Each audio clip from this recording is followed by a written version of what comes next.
A'udzubillahi minasyaitonir rajim. Bismillahirrahmanirrahim. Assalamualaikum warahmatullahi wabarakatuh.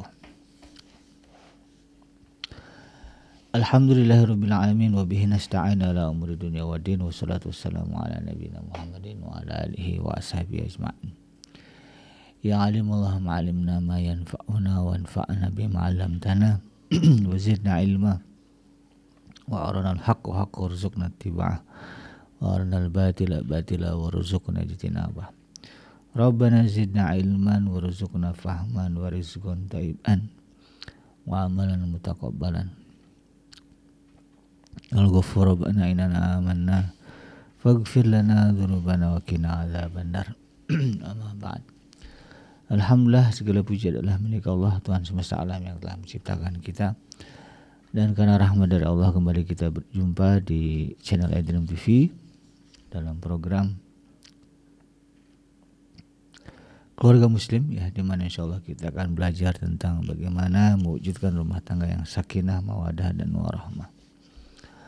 Tidak lupa kita baca salawat dan salam Allahumma sholli ala sayyidina Muhammad wa ala ali sayyidina Muhammad. Assalamualaikum ayuhan nabi wa rahmatullahi wabarakatuh. Semoga Allah terima salawat dan salam yang kita baca dan dilimpah curahkan kepada para nabi dan para rasul, wabil khusus Rasulullah Muhammad SAW. Dan semoga kita termasuk ke dalam kelompok orang yang akan berbahagia ketika berjumpa dengan Allah nanti di yaumul mahsyar, dijauhkan dari siksa api neraka, dimasukkan ke dalam jannah dan dipertemukan dengan Rasulullah SAW. Insyaallah amin ya rabbal alamin. Sahabat Edream yang dirahmati Allah, dimanapun Anda berada, salah satu dari pilar penyangga kebahagiaan rumah tangga, ya, rumah tangga Muslim, ya, adalah kemampuan kita di dalam menyenangkan, ya, menyenangkan keluarga kita. Keluarga kita adalah, ya, orang-orang yang berada di sekitar kita, tinggal serumah dengan kita, punya ikatan darah dengan kita. Mereka adalah manusia yang punya hati dan perasaan. Ya. Ketika hati dan perasaan mereka, yang anggota keluarga kita ini senang, bahagia, maka insya Allah kita juga akan mendapatkan kebahagiaan, kesenangan, kebaikan dari mereka. Sebaliknya, ketika, ya, yang mereka rasakan adalah penderitaan, kesusahan, ya, kesempitan, sakit hati, ketersinggungan, maka itu menjadi bumerang, ya, bagi kita juga. Maka dalam hal ini, ya, kita harus tahu, ya, bagaimana cara, ya, agar kemudian keluarga kita merasa senang. Dan dalam hal ini jangan persempit, ya, makna menyenangkan keluarga, ya, dengan materi. Jadi ada orang punya pikiran, ya, kebahagiaan atau kesenangan keluarga itu bisa diwujudkan dengan materi. Hanya bisa diwujudkan dengan materi, gitu ya. Iya betul bahwa harta, materi, ya, bisa menyenangkan, ya, keluarga kita, tetapi itu tidak mutlak. Dan tidak hanya itu saja. Karena harta, materi itu hanya alat, wadah, sarana saja, wasilah, ya, yang kita gunakan untuk menyenangkan keluarga. Yang jadi poin pentingnya adalah bagaimana harta itu, ya, atau kekayaan itu kita gunakan dan itu bisa menyenangkan.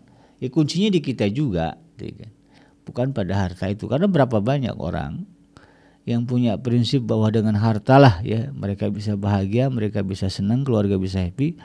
Sudah terkumpul harta, digunakan, dimanfaatkan, ternyata menimbulkan masalah. Dan tidak bisa mewujudkan kebahagiaan yang diimpikan. Itu bukan cerita bohong, ya, banyak, ya, bahkan dijadikan film, dijadikan novel.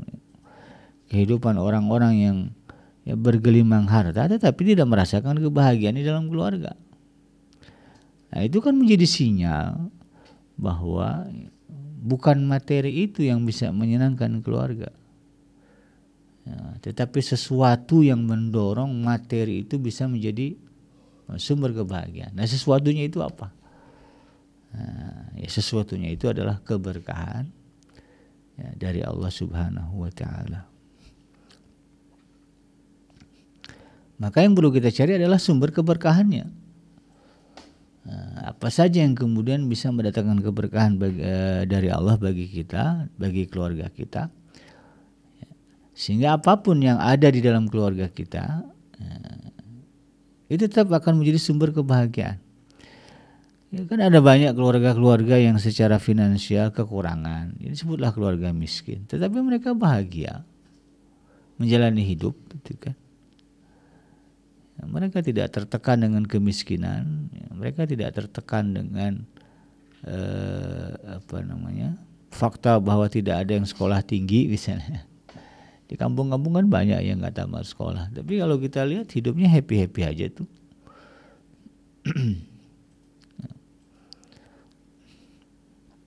Ada orang yang punya suami, punya istri happy, ada juga yang tidak punya suami, punya istri nggak happy juga. Ada orang yang happy dengan kesendiriannya, ya ada. Maka karena itu kemudian ya, yang perlu kita cari itu, ya, itu tadi ya, sesuatu yang mendorong kebahagiaan itu. Ya. Bukan wadahnya, bukan sarananya. Nah, terkait hal ini Allah Subhanahu wa taala kan sudah menegaskan. Kalau bicara misalnya orang tua kita, ya Allah sudah sebut di dalam surah Al-Isra itu kan. Ya, wa qadara rabbuka alla ta'budu illa iyyahu wa bil walidaini ihsana. Ya, Allah sudah menegaskan, yang memerintahkan kalian jangan menyembah selain Dia. Ya, dan hendaklah kalian berbuat baik kepada ibu bapak kalian. Jadi dalam konteks kita sebagai anak, ya, menyenangkan hati dan perasaan orang tua adalah perintah Allah. Di dalam ayat lain ketika berbicara pasangan,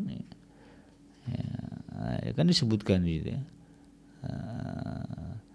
bahwa kita harus ya, mempergauli ya, pasangan kita dengan cara yang ma'ruf.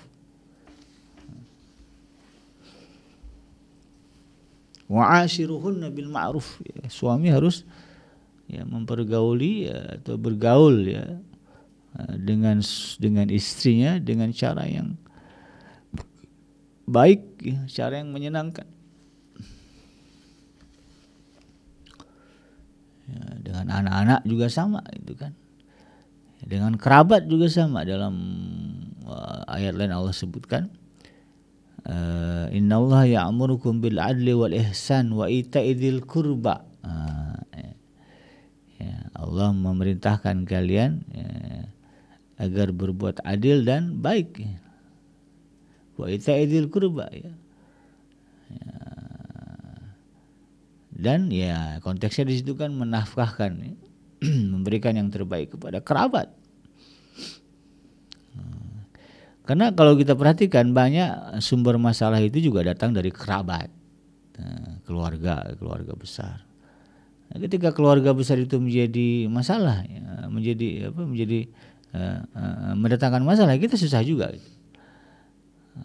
Maka bagaimana caranya agar kerabat-kerabat kita yang tidak mendatangkan masalah justru mendatangkan kebahagiaan? Ya kita harus bisa menyenangkan hati mereka juga. Ya. Itu menjadi ada porsi ya, porsi tersendiri yang disebutkan di dalam Al-Quran kerabat. Ya, mereka menjadi orang yang diutamakan untuk mendapatkan kebaikan dari kita. Karena faktanya banyak ya, rumah tangga gonjang-ganjing gara-gara kerabat kan. Maka ketika kita bisa menjaga perasaan, menyenangkan hati kerabat kita, ya, maka insya Allah ya, itu juga akan mendatangkan kebaikan, kebahagiaan di dalam rumah tangga kita. Ketika orang tua kita merasakan kebaikan kita, hatinya bisa disenangkan oleh kita, maka dia juga akan mendatangkan kebahagiaan bagi rumah tangga kita. Apalagi orang tuanya punya materi, ya, kaya, ya, hartanya banyak, ya, anaknya senang gitu kan. dia senang sama anak, ngalir itu. Pada prinsipnya orang tua itu kan nyari harta, rata-rata ya buat anak kan begitu, bukan buat dinikmatin juga.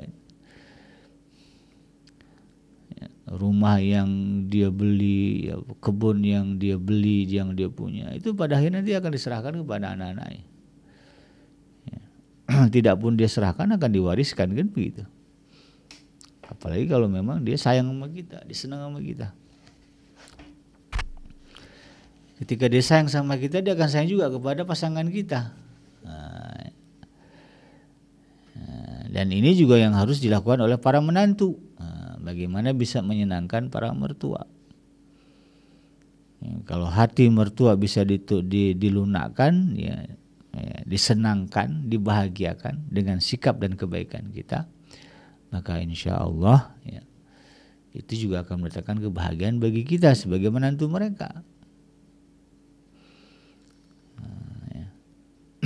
Anak-anak juga sama. Ketika kita bisa membahagiakan anak-anak kita, menyenangkan anak-anak kita,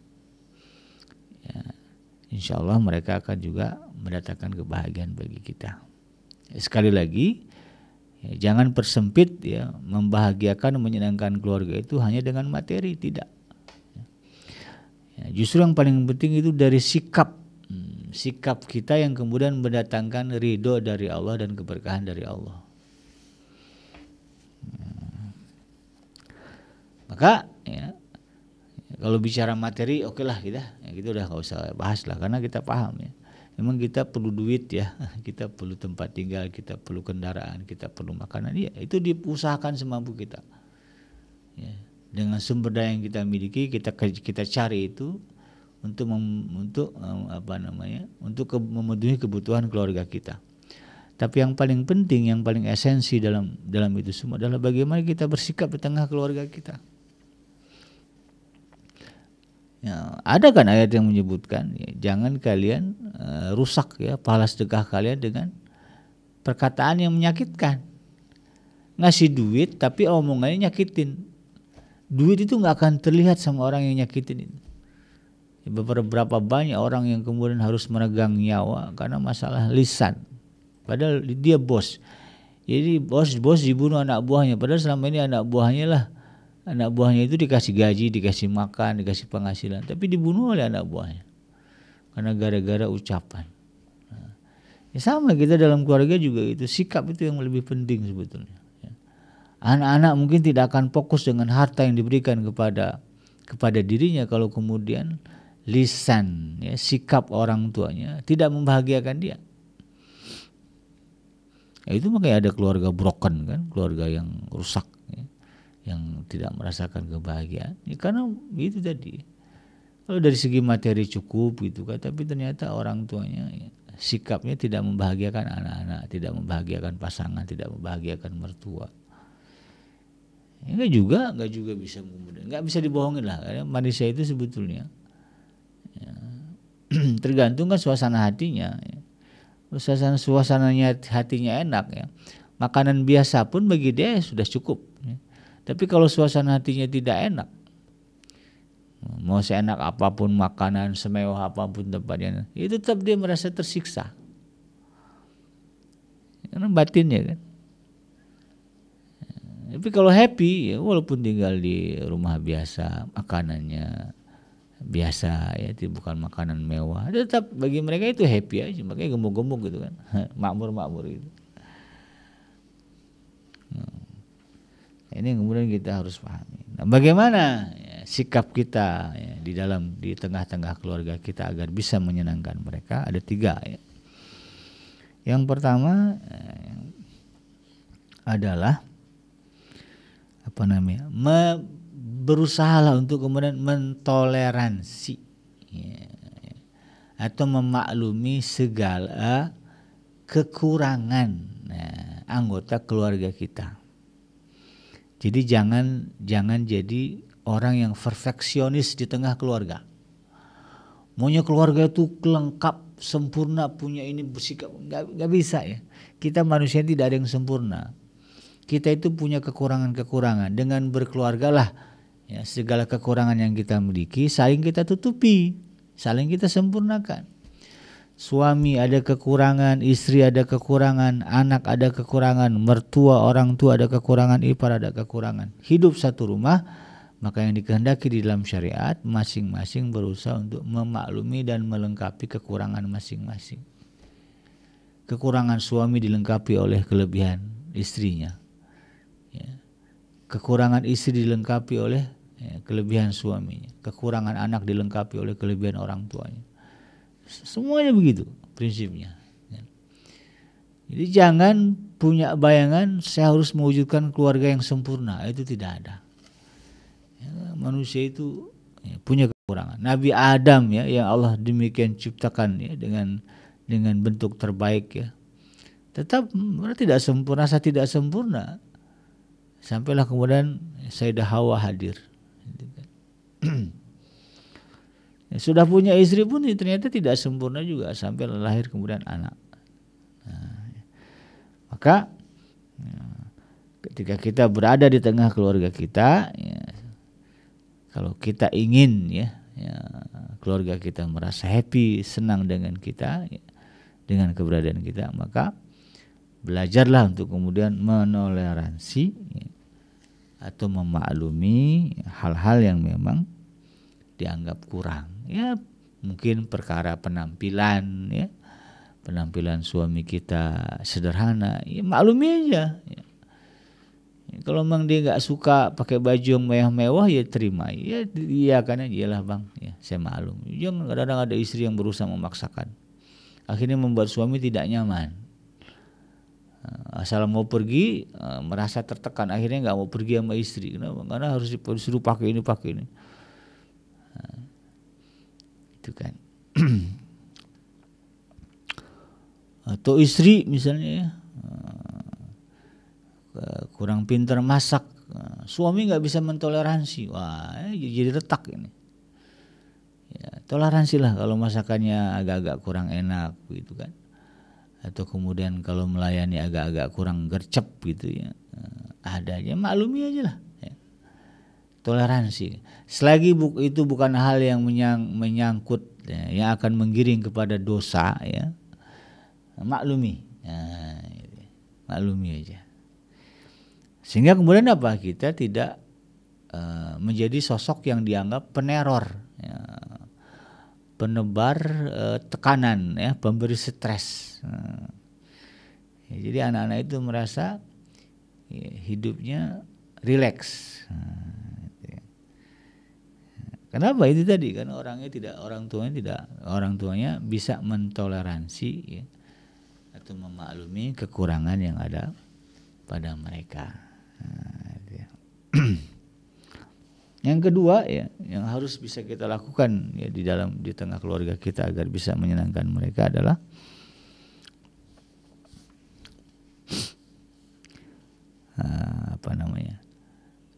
fokus kepada hal-hal yang penting. Jadi kalau ada hal-hal yang tidak terlalu penting, itu jangan dijadikan sebagai gangguan. Tetapi fokuslah kepada hal-hal yang benar-benar dianggap penting. Jadi kalau misalnya bicara kesalahan gitu ya, bicara kesalahan anak-anak kita. Kalau kesalahan atau kesalahan anggota keluarga kita lah, kalau bukan itu hal yang betul-betul besar, maka janganlah kemudian kita memperbesarkan itu. Jadi jangan terlalu mempersoalkan hal-hal kecil atau pelanggaran-pelanggaran kecil. Ya, kesalahan-kesalahan kecil dari anak-anak kita, dari keluarga kita, kita toleransi, kita maklumi, kita maafkan. Ya. Tapi fokus kita apa? Fokus kita kepada hal-hal yang besar. Kita tegur anak kita, persoalkan anak kita kalau mereka nggak sholat. Ya. Kalau cuma nilainya agak turun, nggak usah dipersoalkan lah, gitu ya. Tapi kalau dia udah kelihatan malas sholat, nah ini yang kemudian kita perbesar, kita bikin heboh, supaya anak tahu oh ternyata ini adalah hal yang penting, hal yang harus tidak boleh tidak diperhatikan. Itu fokus kita ke sana. Nah, kalau cuma masalah prestasi, cuman masalah ya, sikap malas anak kita di dalam olah. Misalnya anak saya ini agak malas gerak, maklumi dulu lah. Ya, jangan terlalu kemudian dibesar-besarkan. Oh, dia makannya kurang sehat, maklumi dulu. Sambil tetap kita mengajarkan. Ya, makanan sehat tuh kayak gini, gitu kan. Ya, kenapa penting kita gerak gitu kan? Jangan malas olahraga. Ini ada alasannya ini. Tanpa kemudian jangan bikin jadi besar gitu ya, seolah sehingga bagi anak-anak kalau nggak melakukan itu jadi kesalahan besar. Nah itu nggak boleh. Kalau kita sering mempersoalkan hal-hal kecil di dalam rumah tangga kita, di dalam keluarga kita, maka kita akan dinilai sebagai pribadi yang menyebalkan bagi keluarga kita. Jadi hal sepele dianggap besar, kemudian diributkan. Nah, itu tidak akan tidak akan berujung kepada kebaikan bagi kita juga, yang ada justru menjadi pangkal keributan dan perpecahan. Kalau suami lupa naruh anduk, udah jangan dipersoalkan, jangan dibesar-besarkan. Ambil anduknya, taruh di tempatnya. Besok begitu lagi habis keci, nggak apa-apa. Ya, tapi sambil diingatkan, abang, anduk bukan di sini tempatnya, itu di sana. Ambil aja. Jangan kemudian diributkan. Kamu tuh nggak menghargai saya capek di rumah ini. Masa timbang naruh anu? Itu jadi berantem. Suami pulang, ya, istri disuruh bikin kopi, ya, masih nonton TV aja. Ya sebentar bang, ya terima aja dulu. Ya jangan kemudian kamu nih kalau saya suruh, saya capek tahu. Pulang dari kerja gini-gini ya. Nah, itu jadi ribut. Ya, istri juga bilang, saya juga capek bang di rumah. Emang abang saya nganggur, saya kerja di rumah nih bang. Nah, itu ya. Jadi berantem. Ya. Rasulullah kalau dilihatnya istrinya sedang sibuk, lalu beliau ada hajat untuk dirinya, ya tadi misalnya perlu makan, perlu minum, Rasulullah pergi sendiri ke dapur, disiapkan minuman sendiri, disiapkan makanan sendiri, tanpa perlu kemudian mempersoalkan istrinya yang melakukan pekerjaan yang lain. Ini yang kemudian kita harus pahami, kita harus coba terapkan di dalam keluarga kita. Jadi jangan menjadi pribadi yang menyebalkan. Kenapa? Mempersoalkan, memperbesarkan hal-hal yang kecil. Dan yang ketiga, ya, yang harus kita aplikasikan, kita coba di dalam rumah tangga kita agar kita bisa mewujudkan atau menjadikan keluarga kita keluarga yang menyenangkan, atau menjadi keluarga memandang kita adalah pribadi yang menyenangkan, adalah sikap, ya kalau bicara sikap, memberikan apresiasi yang layak kepada keluarga kita. Jadi pintar-pintarlah memberikan apresiasi, pujian kepada anak-anak kita atas kebaikan mereka. Jangan kemudian justru merendahkan anak-anak kita karena kekurangan mereka. Ketika dia melakukan kesalahan, jangan kemudian kesalahan itu menutup segala kebaikan-kebaikan yang pernah dia lakukan. Nah, ini kadang-kadang orang tua banyak yang terjebak di sini. Ketika anaknya melakukan kesalahan, dia marahin anaknya habis-habisan, seolah-olah anaknya nggak pernah berbuat baik.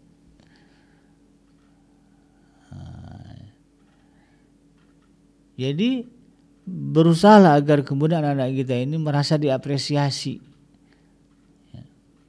bukan kemudian dihinakan, direndahkan, sehingga rasa kepercayaan dirinya tidak akan tumbuh, atau tumbuhnya tidak baik gitu kan. Nah, ini yang tidak boleh terjadi. Ya, kita usahakan agar kemudian ketika melihat kesalahan anak-anak kita agar tidak terjebak emosi, ingatlah kebaikan anak-anak kita. Katakanlah kepada mereka, aduna, ibu tahu kamu itu banyak kebaikan gini-gini, ibu senang. Tapi alangkah lebih senangnya ibu kalau kamu bisa mencegah diri kamu dari berbuat kesalahan ini. Nah, itu kan. Jadi anak-anak kemudian merasa, oh iya ya, saya salah. Bukan kemudian merasa, oh betapa hinanya saya di mata orang tua saya, di mata bapak saya, di mata ibu saya, di mata nenek saya, kakek saya. Nggak boleh. Makanya kemudian ya, satu prinsip yang penting ini harus ditanamkan dalam keluarga. Jangan ada kata-kata negatif di keluarga kita. Yang harus disuburkan di dalam keluarga kita adalah kata-kata yang positif. Kata-kata negatif itu bukan tidak semestinya bahasa yang kasar ya. Kadang-kadang kata-kata halus tapi ya, isinya negatif juga ada. Itu kan. Itu tahulah ya suami istri. Dia nggak ngomong kasar tapi omongannya nyakitin, ada ya. Jadi hindari itu ya. Suburkanlah di dalam rumah tangga kita kata-kata yang positif. Jangan kata-kata yang negatif. Kalau mau pengen anaknya sembuh, jangan bilang nanti kamu sakit loh kalau nggak begini. Nah, itu negatif. Nah, jangan makan mie sering-sering ya. Nanti bahaya untuk kesehatan kamu. Ibu doain kamu sehat ya. Tercegah dari penyakit ya. Makanya kamu harus ngeh juga yang kayak gini-gini nggak sehat, ini nggak baik. Nah, itu harus begitu bahasanya. Kamu nih makan ini nanti sakit kamu, sakit perut. Ah, udah benar sih sakit perut ya. Karena bahasanya negatif bukan positif. Bilang ibu nggak mau kamu sakit perut, makanya ibu larang kamu makan ini. Nah kan positif tuh bahasanya. Tapi kalau bahasa negatif, berani kamu makan itu ya, nanti kamu sakit perut loh. Nah, benar jadi sakit perut. Nah, itu maksud saya. Jadi kalimat-kalimat positif harus disuburkan, kalimat yang negatif dieliminasi, dihilangkan, ditekan sedemikian rupa. Demikian sahabat Idrib ya, mudah-mudahan bermanfaat. Yang benar datangnya dari Allah, yang salah semata-mata dari kealfaan dan kegelapan saya pribadi. Saya bikin pamit undur. Hasbiyallahu la ilaha illa huwa hayyul. Hasbiyallahu la ilaha illa huwa alaihi tawakkaltu wa huwa rabbul arsyil azim. Subhanaka Allahumma rabbana wa bihamdika asyhadu an la ilaha illa anta astaghfiruka wa atubu ilaik. Walhamdulillahirabbil alamin. Wassalamualaikum warahmatullahi wabarakatuh.